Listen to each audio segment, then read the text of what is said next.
Bersyukur sekali, senang sekali, sebuah kehormatan bisa Pak Mardigu bisa hadir lagi di Ngaji Roso. Matur suwun sangat, Pak. Sama-sama, semangat semuanya. Ya, ngaturaken sedaya kalepatan, Pak. Amin, sama-sama, maaf lahir batin. Iya. Jadi kemarin kita semuanya tahu Bapak dipanggil Pak Presiden Iya. untuk diskusi, untuk bertanya tentang banyak isu. Tetapi saya yakin di belakang layar pasti ada banyak momen gitu Ya, yang tidak benar, terekam oleh kamera gitu. Benar. Teman-teman di Ngaji Roso penasaran, Pak. Gitu ya. Gimana, Pak? Jadi kita pertama ya terima kasih bahwa kita sudah berusaha mengingatkan pemerintah itu dengan cara halus, dengan cara kasar, dengan cara sarkas gitu ya. Dan itu sebenarnya di zaman reformasi ini gitu ya. Saya bukan pro Orde Baru, saya pro pembaruan, tapi saya menganggap reformasi itu seperti jalan di tempat, malah banyak yang berantakan, apalagi tentang bela negara atau pemahaman tentang bernegara. Jadi anak-anak milenial atau lagi Gen Z itu seakan-akan nggak kenal apa itu cara bernegara yang benar, demokrasi yang benar itu seperti apa, demokrasi terpimpin itu seperti apa, otoritarian itu seperti apa, komunisme itu seperti apa, sosialisme murni itu seperti apa. Banyak sekali pemahaman-pemahaman seperti itu sehingga waktu ditanya Indonesia ini jenis kelaminnya apa, bernegaranya banyak yang nggak tahu gitu ya. Jadi kita coba mengkritik ya dari zaman Pak SBY, Pak Jokowi, mengkritik itu bentuk cinta kita gitu ya, bukan bentuk kebencian kita atau tidak suka sama kesatuan negara kita, enggak gitu. Nah, alhamdulillahnya kita kan suka bilang coba kita diundang yuk ngomong langsung, coba kita diundang yuk ngomong langsung gitu ya. Agaknya presiden yang berani itu nggak banyak mendatangkan pengkritik, mendatangkan jurnalis tajam gitu atau mendatangkan mereka-mereka yang memang saran-sarannya tuh tajam gitu ya, seperti kemarin ada Mas Khatib Basri, Mas Dede gitu, terus Mbak Najwa yang tajam gitu ya, menusuk, tetapi itu mewakili dari pertanyaan teman-teman. Jadi sewaktu beliau panggil dan saya bertanya sebelum datang itu adalah saya boleh nanya apa, dan teman-teman wartawan setelah itu ditanya apakah ada guidance atau arahan, ternyata tidak. Ternyata Pak Presiden melalui pembantu-pembantunya, Wamen dan Menteri itu memang meminta kita berbicara apa adanya, nggak ada pesanan dan sebebas mungkin gitu ya.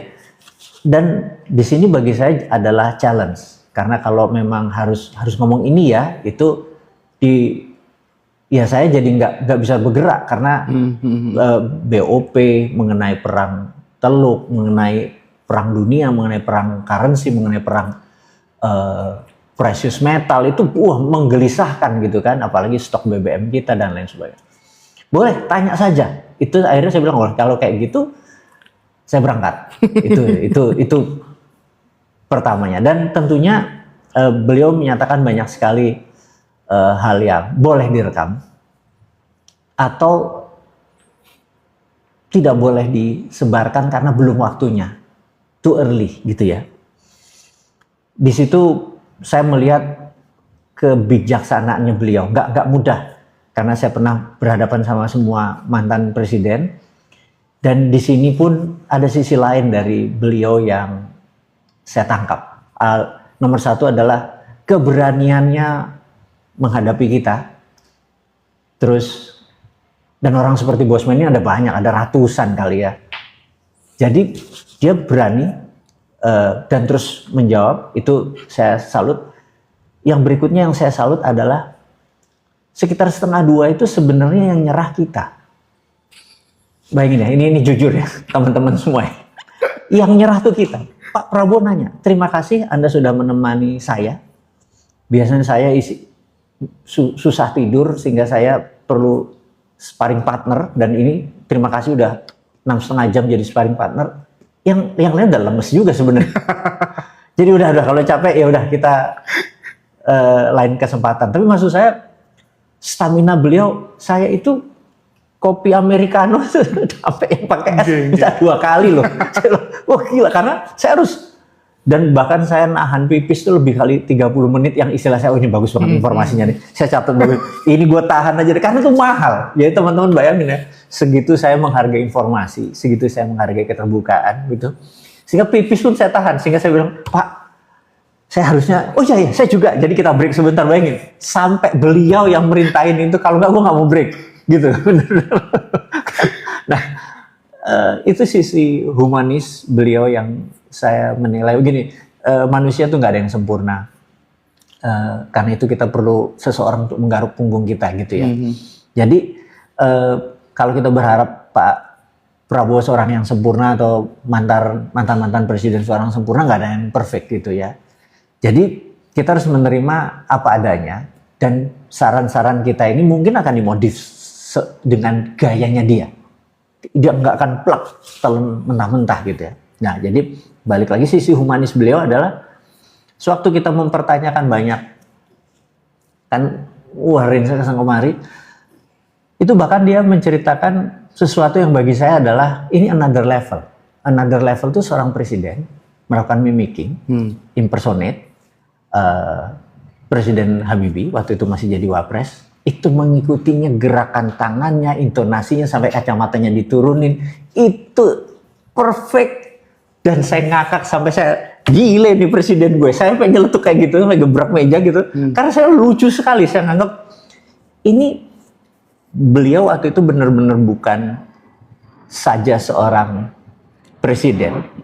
Bahkan dia bilang, udahlah nggak usah, terima kasih waktunya Pak Presiden, udahlah ngomong aja Pak Prabowo, udah langsung ngegas aja kayak gitu. Itu berkali-kali. Kita bilang nggak bisa begitu.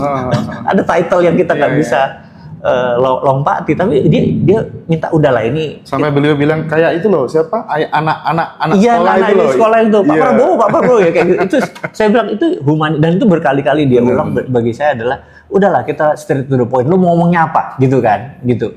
Nah, itu bagi saya adalah sebuah pengalaman baru, the other side of moon. Jadi kalau bulan kan kita tahu sisi terangnya. Ini the other side-nya kita lihat. Oh, oke. Gitu ya. Sehingga dia human gitu, itu yang kita lihat. Dia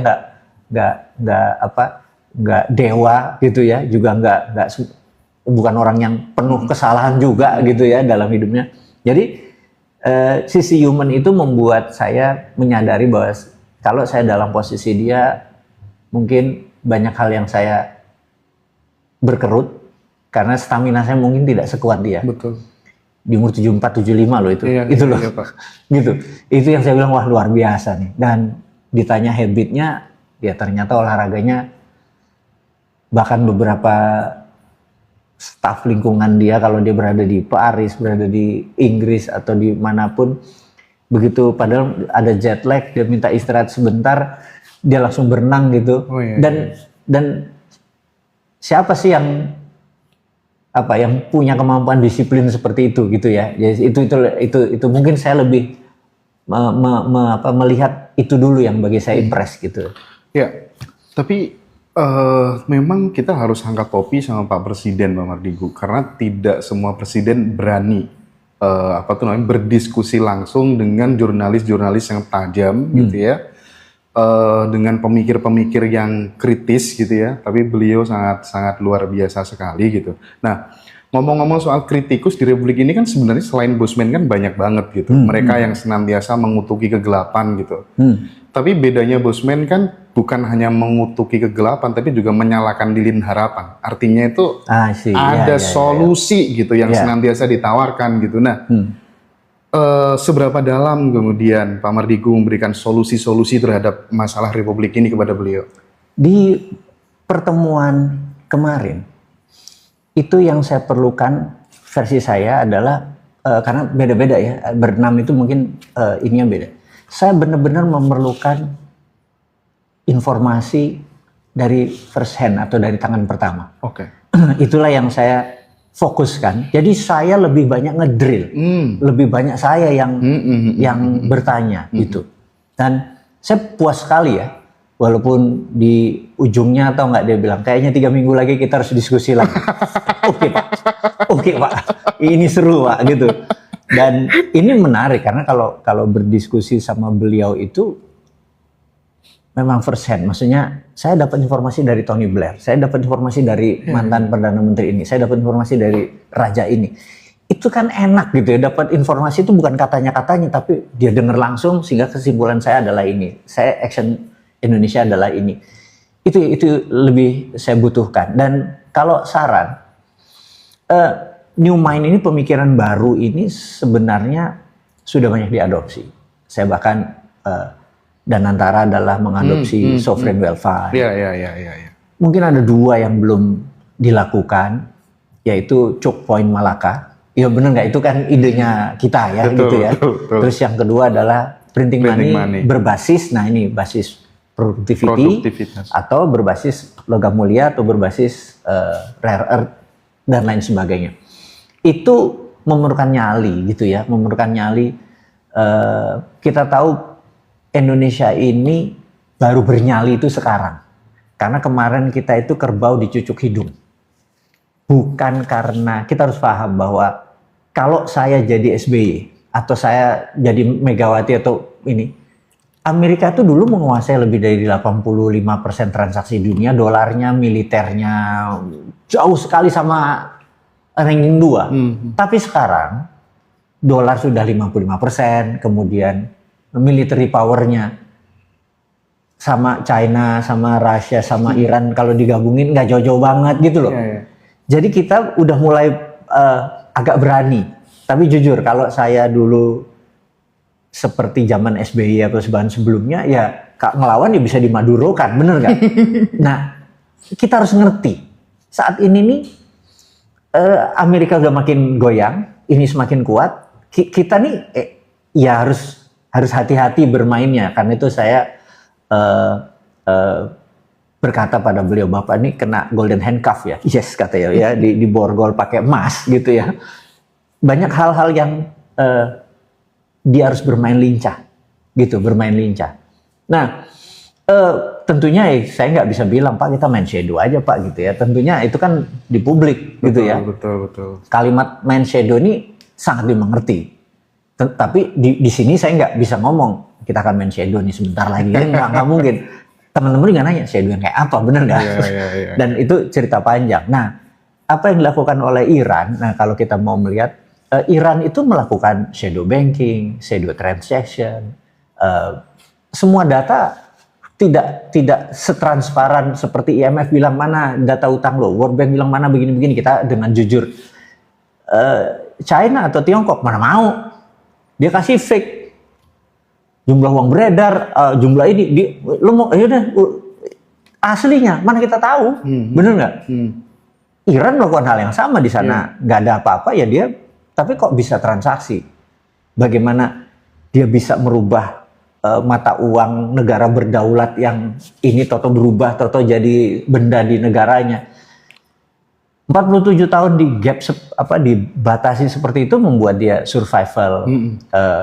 Justru malah berdaulat. Malah berdaulat. Nah, kita ini kan ya mulai sekarang oke. Ya tapi notonya mungkin ya 5-10 tahun pelan gitu.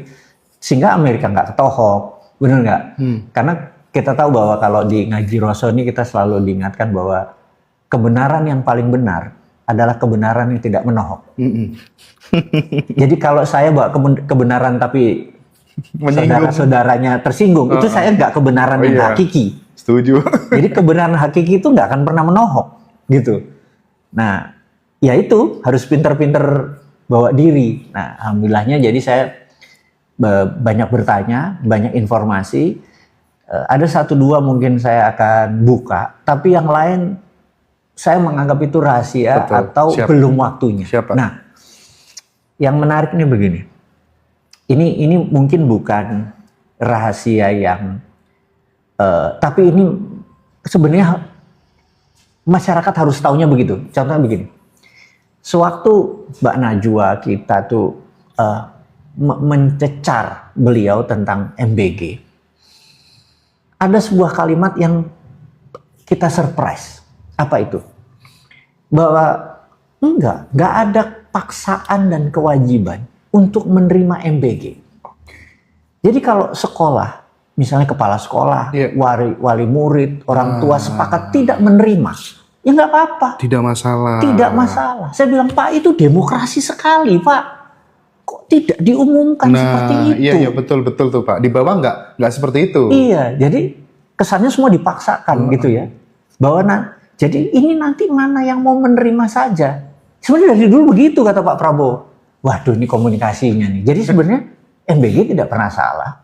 Kalau yang memang memerlukan dan minta, benar nggak? Iya betul. Tapi yang tidak memerlukan atau tidak minta, nggak usah.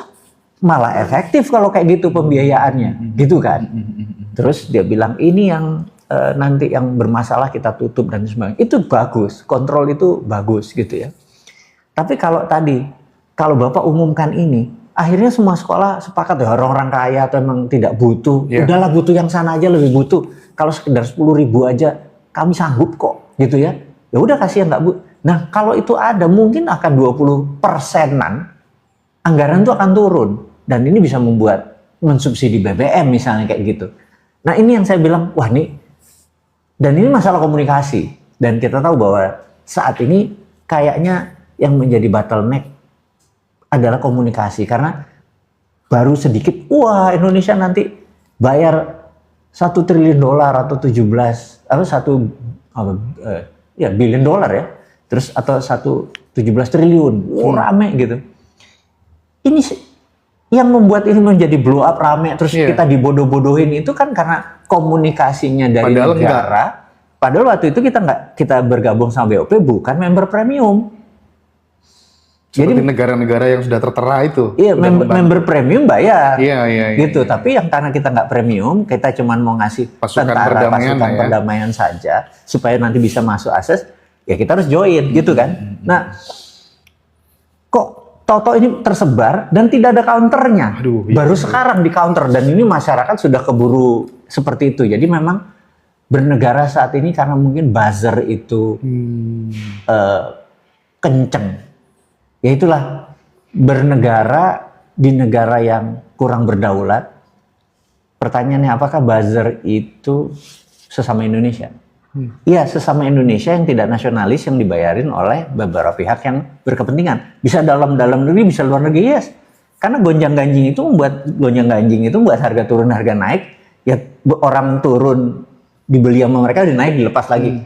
Yang rugi kita. Yang pas turun kita ngejual, pas naik kita ngebeli. Barang dia keluar lagi, negara lain digoyang lagi gitu ya.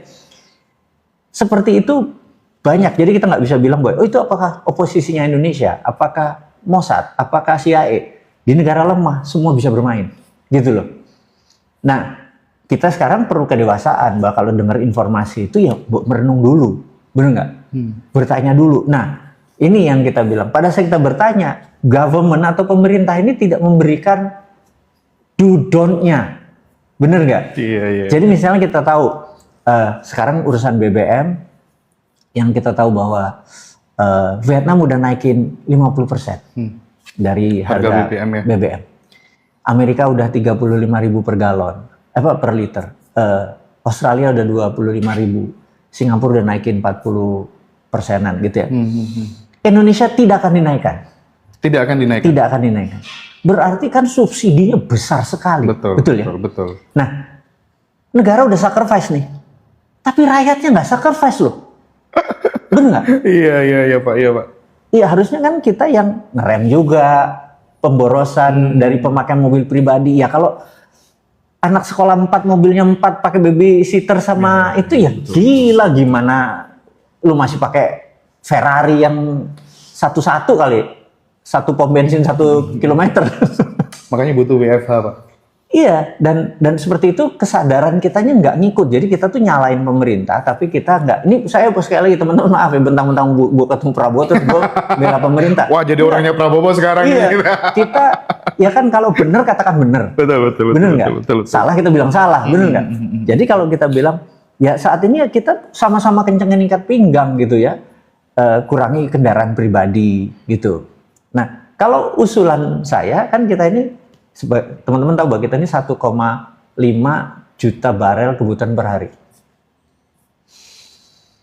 Yang 700 sampai 600 itu produksi dalam negeri, yang 800 sampai 1 juta barel per hari itu kita impor. Mau tahu berita buruknya sahabat semua? Yang import itu 70% dipakai motor. Bukan untuk barang produksi pabrik, transportasi massal, bukan. Ini dipakai kendaraan pribadi, sisanya mobil. Ini bayangin, untung presidennya Pak Prabowo. Coba kalau presidennya Bosman. Mulai besok, kendaraan pribadi, plat hitam, nggak boleh ada di jalan. Yang boleh cuma plat kuning, plat merah, iya kan? Kalau Bosman presiden gitu ya? Iya, sehingga ini pribadi nggak ada yang pakai. Yang pakai kendaraan umum semua, mau antar barang kayak distribusi semua jalan ini nggak pakai. Lo jalan pakai sepeda, pakai mobil listrik, sepeda listrik silahkan, bener nggak? Itu kita nggak impor langsung. Tapi yang protes banyak, yang mobilnya 4, yang pembantunya belanja aja pakai mobil sendiri-sendiri protes semua, gitu. Jadi akan dibalikkan ke transportasi massal, enggak? Udah. Jadi pompa bensin yang boleh beli cuma plat merah, plat kuning, kendaraan umum, transportasi massal dah. Hitam nggak boleh beli. Kayak gitu lu nangis kan? Bisa bisnis? Bisa. Lu masih bisa dagang kok karena antar distribusi mengantar produk makanan masih bisa. Apakah usulan itu kalau saya kasih Pak Prabowo kan dia bilang nggak bisa. Enggak. Saya di demo. Dia bilang kalau saya berani, Pak. Nah, sekarang teman-teman kesadaran seperti ini teman-teman pilih yang mana? Kan pilih enak Pak Prabowo daripada Bosman jadi presiden. Benar? Gua rem, lu naik sepeda sana atau naik kendaraan listrik. Terus kalau listrik nggak ada, kita subsidi mulai sekarang listrik nggak bayar pajak, kendaraan listrik nggak bayar pajak selama 5 tahun supaya kita alihkan tidak impor barangnya. Hal itu mungkin aja gitu. Itu akan menjadi kultur shock di kita yang jalan 100 meter pakai motor. Bener nggak? Nah, di Tuban, Surabaya, coba lu belanja ke Indomaret jarak 200 meter pakai motor lu. Anti banget lo jalan itu, bener nggak? Sehingga kita confirm bangsa Indonesia adalah bangsa tersedikit jalannya per hari hanya 2000 langkah. Tersedikit. Wajar aja 48% lingkar pinggangnya di atas 18 tahun itu udah overweight semua. Ya karena malesnya jalan tadi. Terus karena budaya tadi dimanja dengan motor, dengan apa-apa motor. Padahal setengah kilo. Kalau kita coba deh, kalau kita ke Singapura, kita ke Saudi lah, kita kemana, jalan 3 kilo tuh kayaknya biasa-biasa aja. Kalau di negara orang, kenapa kalau di tanah air kita sendiri, oh panas, Singapura juga panas, Malaysia juga panas, lu jalan kok gitu ya. Kita manja aja, gitu. Nah budaya itu benar-benar jadi wake up call kan, wah gue harus bangun nih, alarm kesadaran.